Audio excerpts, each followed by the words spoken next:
Bienvenue dans la deuxième partie du débat consacré ce soir à la situation à Charlotte où une deuxième nuit de manifestation a fait plusieurs blessés dont un homme qui est toujours en état critique. Aujourd'hui, l'état d'urgence est toujours en place dans la ville, même si la possibilité d'un couvre-feu a été écartée par les autorités qui se sont exprimées cet après-midi. Le chef de la police locale a par ailleurs refusé pour l'heure de publier, de diffuser la vidéo de la police, celle de l'arrestation de l'homme qui avait donc provoqué ces deux nuits de manifestation. Vous voyez sur ces images des manifestations particulièrement violentes, des heurts particulièrement violentes. Cheryl, Peggy, on parlait à l'instant des chiffres de cette violence, mais des chiffres finalement qui en reflètent plein d'autres, et on pourrait en citer plein pour expliquer la différence pour une personne qui est née noire aux États-Unis, une personne qui est née blanche aux États-Unis en 2016. Une question finalement qu'il faut expliquer en regardant l'histoire des États-Unis, ce sur quoi les États-Unis ont été bâtis, et une question qui n'a jamais réellement été regardée en face. Non, et c'est d'ailleurs la raison pour laquelle que je suis frustrée quand on parle de, par exemple, une société post-raciale et le fait que Obama n'a pas pu l'accomplir. Pour moi, les difficultés qu'on a à l'heure actuelle, c'est le début, effectivement, de ce débat. Parce qu'on n'a jamais vraiment discuté. On veut bien que la société post-raciale se fait par une sorte de, je sais pas, My Little Pony. Un miracle. Un miracle, et puis tout va bien, et on se serre des mains, et on chante ensemble. Mais c'est pas ça. Il faut d'abord chercher profondément c'est quoi les racines, justement, de racisme aux États-Unis, des deux côtés. Je peux dire, de mon côté, par exemple, étant noir, sachant que le pays était construit sur les mains de mes ancêtres, mais je vais dire toute la richesse du pays, et que ce n'était jamais adressé après. Ça, il n'y avait jamais de demande de pardon, comme dans certaines autres sociétés, avec les Japonais, avec les Amérindiens, par exemple. Non, toujours, il y a juste, bon, c'était comme ça. Donc, il y a ça qui reste enraciné chez nous, un sens toujours de maltraitance qui dure tellement depuis longtemps qu'on n'y pense plus, ça est devenu acquis.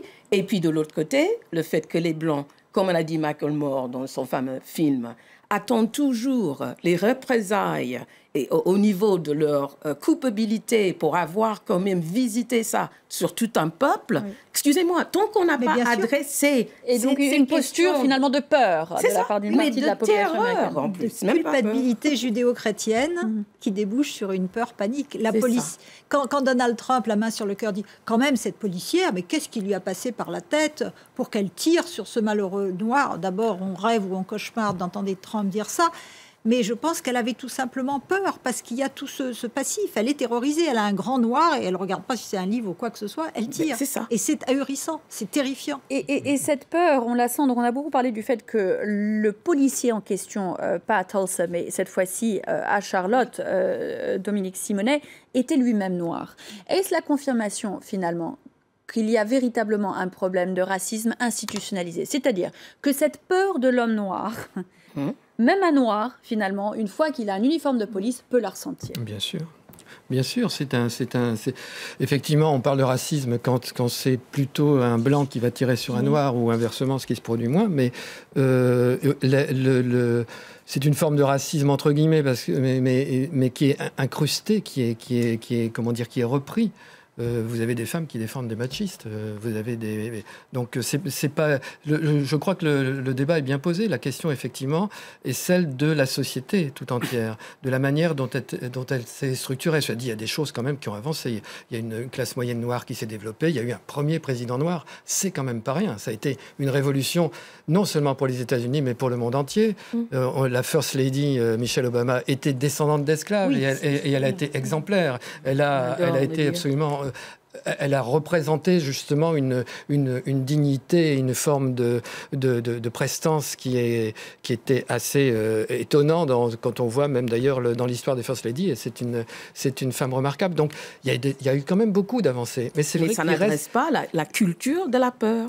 Absolument. C'est pour ça que même un policier noir peut l'avoir dans cette situation. Parce que là, on parle de la culture de la peur. Et c'est peut-être justement ce décalage entre une réalité vécue par une classe moyenne bien émergée maintenant aux États-Unis, une classe moyenne noire, un président noir, une First Lady admirée par tous aux États-Unis, Jean-Éric Brana, c'est peut-être ce décalage entre cette réalité-là et le ressenti de beaucoup de Noirs aujourd'hui aux États-Unis. On peut avoir tous les diplômes du monde, on peut quand même pas avoir un taxi en plein Manhattan, en plein jour, parce qu'on est noir. Et c'est justement le problème du ressenti qui est mis en avant aujourd'hui. Le mouvement Black Lives Matter ne parle que de ce problème de ressenti.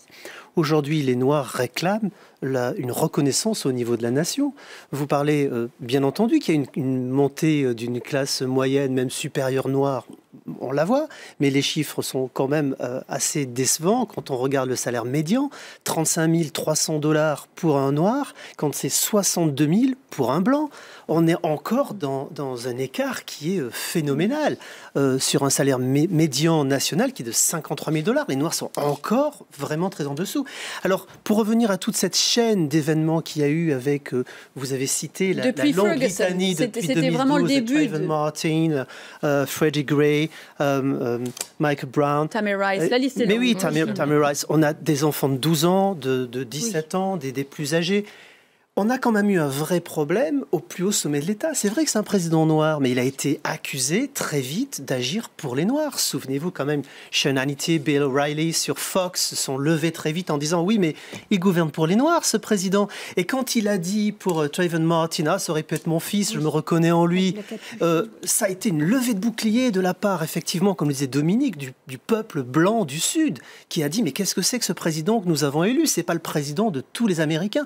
Et la résultante, c'est que Barack Obama a fait machine arrière. Ferguson, ce qui nous a tous frappés, 9 août 2014, le silence assourdissant de la Maison-Blanche, même si on parle au niveau des États, il y a quand même la puissance fédérale, alors qu'on avait un ministre de la Justice noir, Eric Holder, qui mettra 20 jours avant de se rendre à Ferguson. Le président Obama n'est pas intervenu pendant presque un mois sur cette question-là.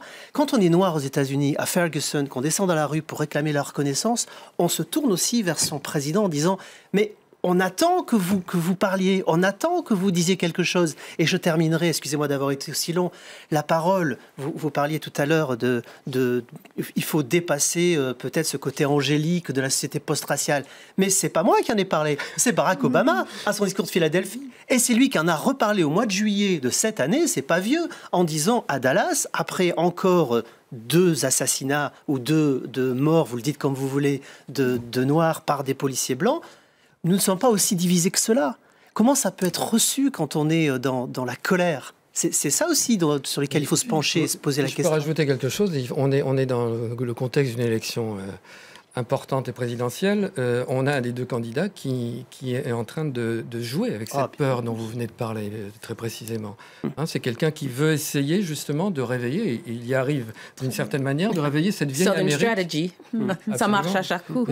Oui, mais là, on ne l'a jamais vu à ce point. C'est aussi vraiment ouvertement, la vieille Amérique, effectivement blanche, raciste, qui veut retourner comme avant. Quoi, avec, et l'un des problèmes, Cheryl Pegues, c'est que l'incompréhension est totale. C'est-à-dire que d'un côté, quand on regarde notamment, un sondage avait été fait récemment, ce que pensaient les Blancs du racisme de la police, que pensaient les Noirs, et on était dans des univers parallèles. On n'était pas dans le même monde. Mais je veux dire que c'est une des choses qui était due à l'arrivée justement de Barack Obama, c'était que les gens étaient portés devant les faits. C'est très bien de dire, oui, on est ouverte, on veut le président noir, etc., First Lady noire, etc. Le jour que ça s'est passé, c'était choquant. Je crois, surtout pour beaucoup de Blancs qui pensaient être quand même large d'esprit, etc. Un peu de la même manière, si je peux me permettre, des mamans qui, leur fille arrive avec le blanc, le noir, je ne sais pas quoi, à la maison. On peut parler très bien d'être ouverte, etc., jusqu'au jour où il s'agit de ma famille. Et que cette personne rentre dans ma famille. Donc, on avait la même attitude quand il est devenu présidente. Donc, je répète, moi, je crois que tout ce qui se passe maintenant, bien que c'est laid, c'est horrible, c'est tout simplement le dévoilement de la réalité qui existe depuis toujours. Il n'y a rien de neuf dont Mais peut-être quelque chose d'encourageant, un des signes, la création. Donc, on a parlé un petit peu, vous avez évoqué Black Lives Matter. Depuis 2014, que nous parlions de cette chose, que ces décalages, justement, remontent à la surface. Oui. Que des affrontements, forcément, et débordements, puisqu'il y a de la colère. Mais quelque part, il y a du progrès. Oui, on peut espérer que les choses qui ont commencé à bouger un petit peu, certains États qui ont rendu obligatoire le port des caméras, certains États qui ont modifié leur code de bonne conduite pour les policiers, l'intervention du ministère de la Justice, la promesse par Hillary Clinton, si elle est élue, de prendre des sortes de guidelines nationales pour imposer certaines règles de conduite aux policiers, on peut espérer que les choses vont bouger. Mais cela prendra beaucoup de temps. Et parmi les pessimistes, il y a un très bon podcast d'un auteur du New Yorker, Malcolm Gladwell, qui s'appelle Revisionist History.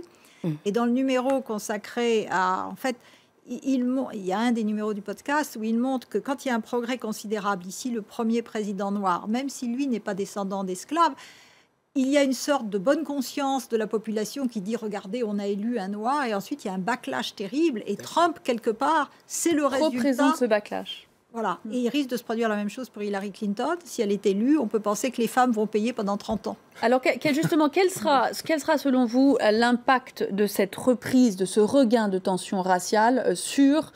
On approche, on est à quelques jours, on en parlait avant que l'émission ne commence, de ce premier débat télévisé crucial, on le sait, dans les élections américaines. Dominique Simonet, quel sera selon vous, en imaginant que cette situation dure encore quelques jours à Charlotte, qu'elle s'empire éventuellement, quel peut être l'impact sur le sort d'Hillary Clinton ou Donald Trump arrivé au 8 novembre? C'est très difficile de dire. Je ne risquerai pas des pronostics sur l'évolution de... Mais bon, simplement, tout ce qui pousse à la violence va tendre le débat entre les deux candidats. Et peut-être favoriser le républicain. Évidemment. C'est pas évident, parce qu'en même temps, il y a un certain nombre d'Américains qui n'ont pas envie d'entendre quelqu'un qui, d'une certaine manière, même un peu sournoisement, met un petit peu de l'huile sur le feu en disant « je vous l'avais bien dit, regardez, c'est la faute des immigrés, etc. » Donc, je pense que tout dépendra de l'attitude des deux candidats face à d'éventuels événements. On a vu qu'il y avait aussi quelques attentats. Quel est celui ou celle qui va montrer la meilleure stature de chef d'État? Je pense que ça, c'est très, très important. On l'a vu déjà avec ce qui s'est passé à New York. On a vu que Hillary Clinton posait sur un tarmac, devant un avion très présidentiel, très femme d'État. Et d'une certaine manière, elle avait un discours à la fois dur. Il faut faire des choses, c'est inacceptable, on doit se battre contre le terrorisme. Et en même temps, un peu rassurant, en disant « je suis là ». Trump a été un peu plus hésitant et ça, je ne suis pas sûr que ça lui ait tellement profité. Donc, voilà, ça dépend de ça. Mais il y a aussi les débats qui arrivent et on va voir ce qui se passe entre les deux débats. Là, ça va être décisif. Le débat va être complètement imprévisible. À l'heure d'aujourd'hui, il est impossible de savoir ce qui va se passer, s'il va être violent avec elle, si ça va se retourner contre lui, etc. Mais il y avait des chiffres de sondage dans le Washington Post assez intéressants, pas sur le racisme, mais sur le terrorisme, montrant que ça bénéficie à court terme à Trump, mais essentiellement parmi ses partisans. C'est-à-dire qu'ils ont plus peur d'une attaque terroriste. De même, ils sont dans l'électorat qui lui est déjà gagné. Voilà, exactement. Mais que les indépendants qui ont moins peur d'une attaque terroriste, et surtout les partisans de Clinton, sont assez peu affectés. Et je pense que, je n'ai pas vu de sondage sur ça, mais le parallèle sans doute doit exister en matière de racisme, c'est-à-dire ce sont les gens de Trump qui sont les plus racistes, et par conséquent, lorsqu'il est outrancier dans ses propos, ça renforce sa base, mais sans doute ça ne lui permet pas de gagner parmi les indépendants, ce qui est peut-être une bonne nouvelle. Jean-Éric, pour vous, l'impact sur la campagne? Alors, je pense qu'il n'y aura aucun impact parce que le temps joue en faveur de l'establishment d'Hillary Clinton. Les Noirs sont... traditionnellement très attachés au Parti démocrate et ils ne vont pas changer brutalement en un mois et demi. En revanche, je crois que s'il y avait eu plus de temps, l'impact serait très profond parce qu'on voit... Je suis vraiment d'accord avec ce que disait Sherry, on est au début de quelque chose. Et si on regarde les paroles des leaders noirs, je vais en citer deux très, très rapidement. Al Sharpton, qui depuis, c'est un pasteur noir qui agit très fortement dans la communauté noire, qui depuis 2 ans se bat pour qu'il y ait une justice pour tous. Et cette voix est montée très, très fortement, qui a obligé à bouger même des gens très, très proches d'Hillary Clinton, de Barack Obama, comme Cornel Brook, qui est le président de la NAACP, qui est un mouvement de défense des droits civiques, pour faire simple, des Noirs, qui a monté également sa parole, on l'a entendu le 10 juillet, qui apostrophait le président Obama. Excusez-moi, j'insiste encore là-dessus, mais c'était très fort parce que ça venait de quelqu'un de très proche de lui en disant « Mais attention, quand on est noir, on a 30% de chances de plus de se faire tuer dans la rue. » Il faut quand même prendre... Juste une précision sur les démocrates. Barack Obama avait fait le plein des voix noires, c'est pas du tout sûr pour Hillary, parce que son gros problème, ça va être justement d'aller faire voter. Et la grande difficulté, c'est tout l'enjeu. Effectivement, il risque pour beaucoup de rester à la maison parce que pas assez convaincu par Hillary Clinton. En tout cas, je parle de la communauté noire.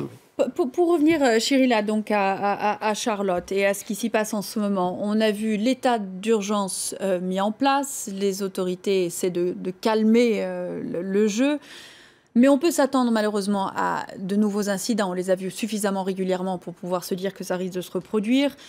Est-ce que vous imaginez que le mouvement Black Lives Matter va continuer de prendre de l'ampleur? Est-ce que vous disiez c'est le début de quelque chose? Est-ce que c'est par le biais de cette organisation-là que cette colère continuera de se faire entendre? Elle a été relativement efficace. Je ne peux pas répondre à cette question. Oui, parce que déjà, je trouvais ce mouvement si digne au début et j'aimais bien le message qui était simple, juste à admettre que les vies de tous comptaient de façon égale. Et c'est tout. Et aujourd'hui, ils ne se voient pas comme une organisation terroriste. Donc, on est dans un tel cas de figure aujourd'hui. Ce dont moi, j'attends, et je ne peux parler que de moi, et c'est pour ça que je suis déçue, évidemment avec Donald Trump, mais aussi avec Hillary, c'est un peu la voix beaucoup plus haut, je ne parle pas de volume, mais d'ampleur humanitaire, qui parle des réelles difficultés dans la société qui existe aujourd'hui, ce qui est en train de déchirer. Et ni l'un ni l'autre n'en parle suffisamment. Oh non. De toute façon, j'entends pas ce discours un peu nulle part. Il est bien de défendre effectivement les droits et de changer des lois pour défendre les gens. Mais on sait que toujours, ça c'est un progrès, mais par millimètre. Alors que dès qu'on monte le discours, genre l'inspiration d'un Kennedy ou d'un Martin Luther King, on demande aux gens quand même de se lever plus haut. Eux-mêmes, individuellement, chacun, pour voir un horizon plus haut, on arrive toujours, vous n'êtes pas d'accord, à faire beaucoup plus de progrès. Hein. Et là, vous mettez l'accent sur la difficulté d'Hillary Clinton à montrer un certain charisme, une certaine empathie. Et c'est vrai que c'est un des handicaps. Les gens ne l'aiment pas parce qu'ils pensent qu'elle ne les aime pas. Et j'aime pas la critiquer, je suis pas d'accord, parce Dominique, que déjà les femmes, je suis pas du tout d'accord. Moi, je suis allé dans le Sud, j'ai vu Hillary Clinton en meeting au milieu de la communauté noire. Je veux dire, l'empathie, elle y était. Hein. C'était absolument extraordinaire. Il y avait mais pourquoi cette image-là? Il y a cette image-là parce qu'elle a fait une pré-campagne qui était une campagne de terrain, de petits groupes. Et on n'a pas trop compris en France le type de campagne qu'elle faisait. Elle voulait se nourrir de ce qu'était l'Amérique. Ce qu'elle n'a pas compris, c'est qu'on était dans une autre civilisation de communication. Et je crois qu'elle est passée à rebours par rapport à ce qu'il fallait faire. Partir avec son Scooby-Doo, c'était très bien peut-être en 2008. Ça ne l'était pas en 2016. Elle a toujours eu cette difficulté. Peut-être, mais la ferveur y était. Et encore une fois, pour avoir assisté à un de ces meetings, 150 personnes dans une salle, les gens pouvaient la toucher, lui parler. C'est quand même Hillary Clinton qu'on annonce comme peut-être président des États-Unis. Elle est victime d'attaques sexistes et de théories du complot. Ça fait 30 ans qu'on dit les pires horreurs sur son cas. Et même si elle n'est pas parfaite, c'est un vrai problème. Parce qu'ensuite, on sait qu'il est impossible de rectifier. Rappelons-nous le certificat de naissance du président. Il y a toujours... Dont on parle encore. Oui, mais M. Trump, finalement, en 2 mots, a dit... Oui, finalement, il est né aux États-Unis. Mais je veux dire, pendant des années, alors que le certificat avait été produit, qu'il était affiché partout, il y avait encore 35% de la population qui croyait. Donc on sait qu'on ne peut pas rectifier. Or, depuis 30 ans, il y a les pires horreurs sur Hillary Clinton, en disant justement qu'elle était froide, qu'elle est manipulatrice. Bon, House of Cards a fait beaucoup de mal, parce qu'on a dit, bien sûr, que Claire Underwood, c'était Hillary Clinton, etc. Et donc, comme en plus, elle n'est pas très très bonne en public et qu'elle est devenue un petit peu paranoïaque, ce qu'on peut comprendre à cause de toutes ces attaques, elle a du mal à passer comme quelqu'un de spontané et de généreux. Mais quand on prend la peine de regarder son passé, c'est quand même vrai qu'elle s'est battue pour les droits des enfants, pour les droits des femmes. C'est elle qui, en 95, a dit « les droits humains sont les droits des femmes sont les droits humains ». Donc on pourrait lui donner le bénéfice du doute, sauf que... On a du mal à le faire. Mais alors sur ce, on va devoir s'arrêter. On va jeter un coup d'œil sur ce que disent les internautes ce soir, justement, de la situation à Charlotte, dont nous avons parlé ce soir avec mes invités.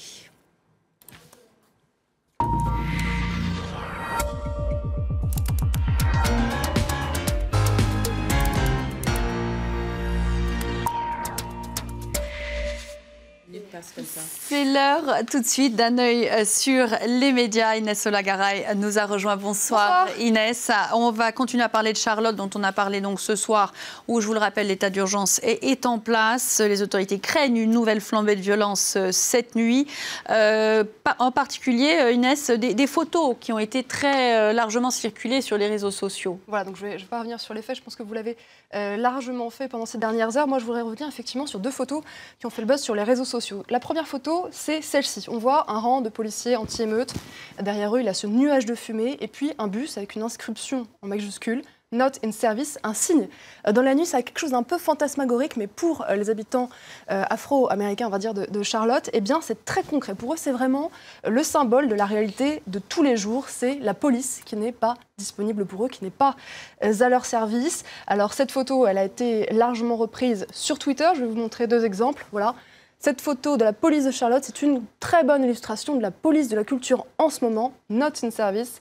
Et puis un autre tweet, celui-ci, voilà, en français cette fois, la police not in service pour les Américains noirs, une image vaut 1000 mots. Alors, cette photo, eh bien, elle a été le sujet d'un édito dans The Guardian, avec une fois ce titre qui confirme donc ce qu'on a vu sur Twitter. Cette photo de Charlotte vous dit tout ce que vous avez besoin de savoir sur la police aux États-Unis. Alors, cet article, voilà, nous rappelle qu'en fait, eh bien, le sentiment vraiment de la population en ce moment afro-américaine de Charlotte, c'est vraiment que cette police n'est pas à son service, que ce n'est pas une police qui est là pour la protéger. Et elle rappelle eh bien, aussi le message d'un syndicat policier il y a très peu de temps. C'était, vous savez, ce joueur de football américain, Colin Kaepernick, qui lui eh bien, refuse de se lever pendant l'hymne national américain, justement en soutien au mouvement Black Lives Matter contre les violences raciales donc au sein de la police. Et donc il rappelle eh bien, que la police avait dit que si Kaepernick continuait à se comporter de la sorte, eh bien, la police n'assurerait plus la sécurité pendant les matchs. Et donc ça, d'après l'auteur de l'édito du Guardian, c'est un nouveau message, eh bien, que la police n'est pas là pour protéger les Noirs américains. Alors, il y a une autre photo dont je veux vous parler, c'est celle-ci. C'est pas tellement cette photo en particulier, c'est cet homme. Il y a plusieurs photos de lui. Et en fait, lui, il dénote dans la manifestation. Il est entre les policiers et entre les manifestants. Les policiers, vous voyez, avec tout leur attirail anti-émeute, les casques, les boucliers. Et de l'autre côté, on a les manifestants qui sont souvent habillés, on va dire, en jean, t-shirt. Et puis lui, il est en chemise blanche, en cravate. Et cette photo, cet homme, eh bien, il n'a pas échappé à la presse, qu'il a remarqué. Si on a CNN qui est allé l'interviewer, il s'appelle Toussaint Romain. Et en fait, c'est un avocat commis d'office. Donc vous le savez, c'est un avocat pour ceux qui n'ont pas les moyens de s'en payer un. Et lui, il est venu au tout début de la manifestation pour essayer d'apaiser les tensions. Et il dit, voilà, moi, je ne peux plus prendre de clients. Ça suffit, toutes ces morts, toutes ces arrestations. Et il est venu pour essayer de tenter d'apaiser. Et son message, eh bien, il a été entendu. D'abord, sa photo, bien sûr, qui a dû attirer sur Twitter. Et puis, voilà, sur Twitter, beaucoup de gens lui ont rendu hommage. Toussaint Romain est un homme impressionnant. C'est une inspiration. Il est là, il se tient au milieu de tous pour essayer de préserver la paix. Un autre tweet, voilà. Regardez Toussaint Romain. Il vous montre comment être un vrai habitant de Charlotte, comment être un être humain. Alors, juste un dernier tweet, voilà, Toussaint Romain est en train de devenir ce soir eh bien, un leader de la communauté, même s'il défend eh bien, que ce soit son intention. Inès Olagaray, un œil sur les médias. Merci beaucoup. Voilà ce qu'on disait. Donc les réseaux sociaux ce soir, bien entendu, ces images ont été centrales ces derniers jours à tout ce qui s'est passé, puisqu'elles sont très frappantes. Merci beaucoup à mes invités d'avoir participé à ce débat. On était ravis de vous recevoir. Merci à vous de l'avoir suivi. L'information continue. Et puis on se retrouvera demain soir pour un œil sur les médias. Et puis lundi prochain pour un tout nouveau débat. L'occasion de parler justement de ce premier débat télévisé entre les candidats dans la course à la présidence américaine. Très bonne soirée.